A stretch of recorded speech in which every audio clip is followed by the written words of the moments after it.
चमचमाता हुआ परम बिंदु प्रकट हो जाएगा। वो परम बिंदु है। और उस बिंदु को हमारे गुरु महाराज क्या कहते हैं? सुख सिंधु की खिड़की अति निरारी। वो बड़ी निराली खिड़की है। सुख सिंधु के, सुख सिंधु मने समुद्र, तो सुख के समुद्र में आप प्रवेश करेंगे। ऐसी व्यवस्था है। और ये मनुष्य शरीर में आप हैं और ऐसी व्यवस्था है आपके सामने, मगर गुरु वाक्य ना लभ्यते, बिना गुरु से ये ज्ञान नहीं होता है, पता भी नहीं कितने को। तो ये सत्संग में आने से, बैठने से, जब बात सुनते हैं तब उसके अंदर इच्छा उठती है कि नहीं, करना चाहिए। सुनने से प्रेरणा मिलती है, करने की प्रवृत्ति जगती है। कोई भी ज्ञान पहले सुनना पड़ता है। ज्ञान 4 भाग में है बटा हुआ।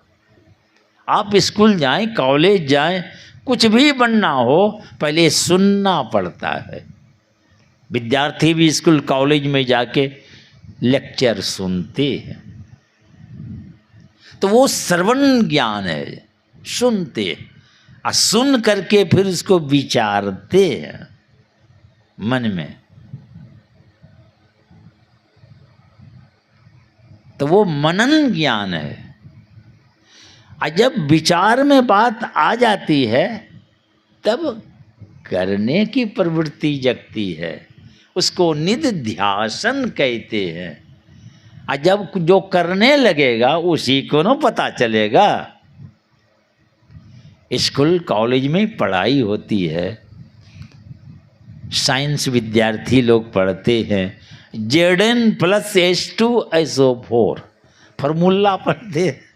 जस्ता पर तनुगंध काम डालने से उसमें प्रतिक्रिया होती है, रिएक्शन, H2 हाइड्रोजन गैस बनता है। अब बनता है या नहीं बनता है तो प्रयोगशाला में जाके, लेबोरेटरी में जा कर के पहले थ्योरी सुन लेते हैं कि एक उल्फ बोतल लेना है। उल्फ बोतल समझते हैं ना, गैस जार जिसमें गैस भरा जाएगा, तो उसका मुंह ऊपर रखें कि उसका उल्टा के रखें। अगर हल्की गैस है तो मुंह ऊपर रखेंगे तो उड़ जाएगा, तो उसको उल्टा के रखते ताकि वो अटक जाएगा, उसमें भर जाएगा। अब भारी गैस है तो मुंह ऊपर भी है तो वो रहेगा उसमें। तो वो प्रैक्टिकल रूम में जा कर के प्रयोग करते, फिर उनको जांच करते हैं, उसमें तिल्ली जला करके देते हैं। अगर हो से आग लग जाए, आग लग जाती है तो वो ऑक्सीजन गैस होगा। माने इस तरह वो नाइट्रोजन है कि कार्बन डाइऑक्साइड है कि हाइड्रोजन है कि कौन गैस है, ये विद्यार्थी प्रैक्टिकल रूम में जाके करते। उसी तरह संतों ने भी आप आंख बंद करके अपने अंदर इसका प्रयोग करके देखिए। दोनों दृष्टि जब एक होगी, आपके अंदर में चमचमाता हुआ प्रकाशमय बिंदु प्रकट होगा। फिर किसी से पूछना नहीं पड़ेगा क्या होता है नहीं होता है, आप स्वयं देखेंगे। और उसी बिंदु में बिंदु पीठं विनिर्भिद्य नादलिंगमुपस्थितम, जैसे वैज्ञानिक लोग कुछ बनाता है तो उसको किताब लिपिबद्ध कर लेते हैं फार्मूला सब, कि आने वाली पीढ़ी भी इस हिसाब से बनाएंगे। तो वैसे ही संतों ने भी जो देखा, प्रयोग किया, तो उनको भी लिखा। वही आपके उपनिषद हैं, गीता है, बहुत धर्म ग्रंथ हैं, उसमें उन्होंने लिख के छोड़ गए हैं। आप प्रयोग करके तो देखें। और यही काम मनुष्य शरीर से होता है, दूसरा किसी कोई शरीर से नहीं होगा।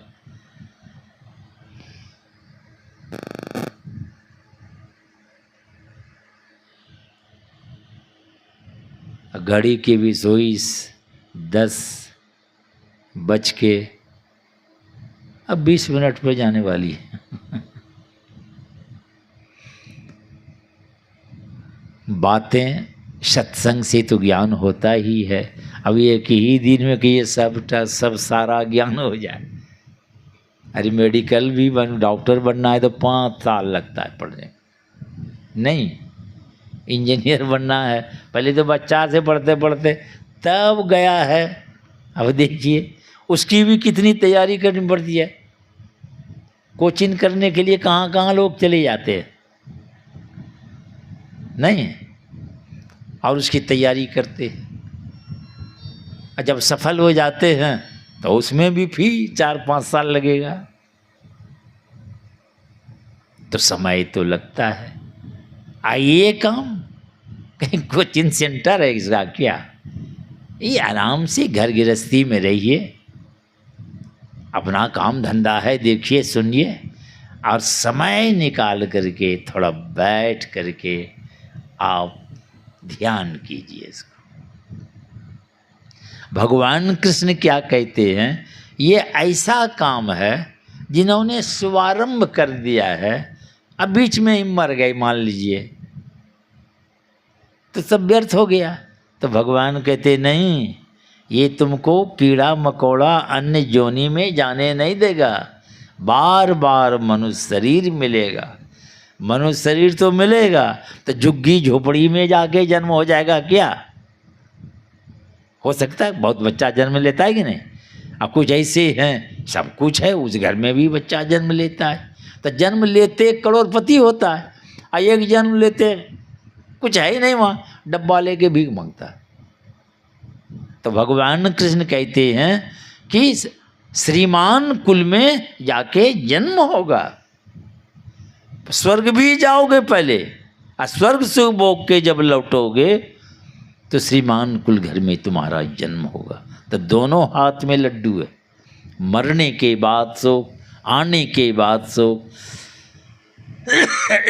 और साधना में बढ़ते हुए अंत में अनंत परमात्मा को आप प्राप्त करेंगे। आपका जीवन सदा के लिए सार्थक सफल होगा। तो वही मैं कह रहा था कि उसकी ज़िंदगी कैसी थी। 4 साल में अपनी मौज और मर्जी से शरीर छोड़ के चली गई। ये स्वतंत्रता, मरना तो सबको है, कोई रहेगा नहीं, मगर अपनी मौज से मरिए तो मरी जाइए, छूट परे जंजार, ऐसी मरनी को मरे। ये तो संत की युक्ति जान के आप की मर्जी है, शरीर छोड़ के जा सकते हैं, जब मर्जी हो आप आ भी सकते हैं। संसार के उद्धार कल्याण करने आप आ सकते हैं। ये स्वतंत्रता को आप प्राप्त करेंगे। और इस तरह बहुत घटना है आपके पंजाब में, अमृतसर जो है बगल में जलियाना वाला बाग, उसी के निकट एक समाधि बनी हुई है अटल साहेब की। वो 7 साल की अवस्था, देखिए बच्चा है, अपने साथी मोहन के साथ खेल रहा था मैदान में। संध्या हो गई तो मोहन कहता है कि अब संध्या हो गई चलो घर। तो कहा मेरी एक पारी बाकी रह गई है। तो मोहन कहते हैं कि ठीक है कल वसूल कर लेना। तो दोनों आ गए घर। और दूसरे दिन अटल जी दौड़ते हुए जब गए मोहन के घर पर, तो मोहन की मृत्यु हो गई थी, वे जमीन पर पड़ा हुआ था। और घर में कोहराम मचा हुआ है, सब रो रहा था, गांव समाज के भी लोग, वहाँ भीड़ लगी थी। और ये जब गए तो उसी भीड़ में घुस गए और उस मोहन के पास जैसे पहुँचा तो देखा वो लेटा हुआ। तो ये अटल बचपन के, अब दोनों खेलते थे, तो देखा लेटा हुआ तो हाथ पकड़ा, कहा उठो, मेरी एक पारी बाकी रह गई है। उठाया और दौड़ाते हुए खेल के मैदान में चले गए। सारे लोग आंख फाड़े देखते रह गए। ये बच्चा आया, ये क्या कर दिया जो का उठो, और उठा के लेके चला गया। खेल के मैदान में जाके खेलने लगा। खेल के जब घर लौटे तो अटल जी के पिता हरगोविंद सिंह जी महाराज क्या कहते हैं, तूने क्या चमत्कार किया है, अब इसके बदले में चाहे हमको चाहे तुमको शरीर छोड़ना पड़ेगा।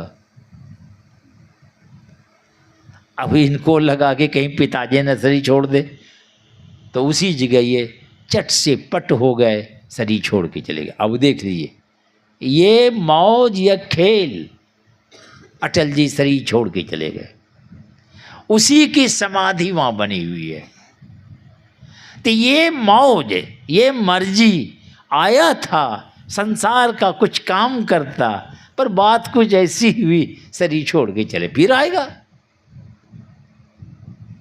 ये ऐसा मानव का शरीर है, और ऐसे उत्तम तन पाकर के अगर अपने को नहीं दुखों से बाहर खड़ा किया तो सो परत्र दुख पावहीं, सिर धुनी धुनी, अंत में पश्चाताप करके मरना पड़ता है। सब यहीं धरे रह जाएंगे, कुछ जाएगा साथ नहीं गया है किसी के साथ। दास कबीर कहे समझाई, अंत काल तेरो कोई न सहाई, कोई साथ जाने वाला नहीं है।